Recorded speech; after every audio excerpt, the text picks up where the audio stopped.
La guerre opposant les deux ex d'Anthony Martial et mère de ses deux enfants, Melanie Da Cruz et Samantha, a repris. Alors que le calme semblait avoir été retrouvé ces derniers temps, les deux femmes qui se sont auparavant longtemps écharpées autour du footballeur qu'elles ont aimé ont cette fois offert un scénario digne des plus grands films d'action.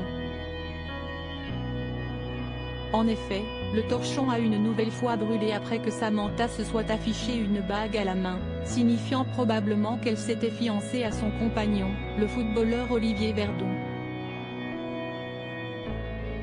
Et elle déclarait alors à l'intention des femmes, « Soyez solidaires, sauf avec les femmes qui entrent dans la vie d'un homme en tant que maîtresse. Écrasez-les comme il se doit. » Un message apparemment pris pour elle Melanie Da Cruz, laquelle a toujours été soupçonnée d'avoir été la maîtresse d'Anthony Martial lorsqu'il était encore avec Samantha. Et dès le lendemain, elle répliquait vivement. La semaine prochaine, je rentre à Paris et réponds à ton téléphone. Quand je vais t'appeler, réponds à ton téléphone, lançait-elle à Samantha. Un guet-apens évité? Melanie Da Cruz et Samantha avaient alors vraisemblablement convenu d'un rendez-vous dans la journée de vendredi 7 avril.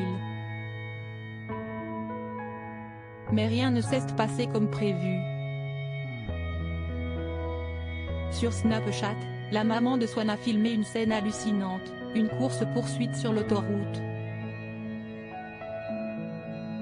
Donc, résumé de l'histoire, je lui dis de s'arrêter, elle dit qu'elle va s'arrêter, finalement elle ne s'arrête pas, elle dit que sa nièce est avec elle et là elle essaye de nous semer.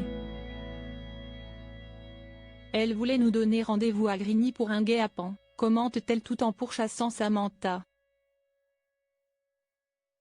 Mais cette dernière n'était apparemment pas du tout encline à l'idée de discuter avec sa rivale, quitte à devenir un danger derrière son volant.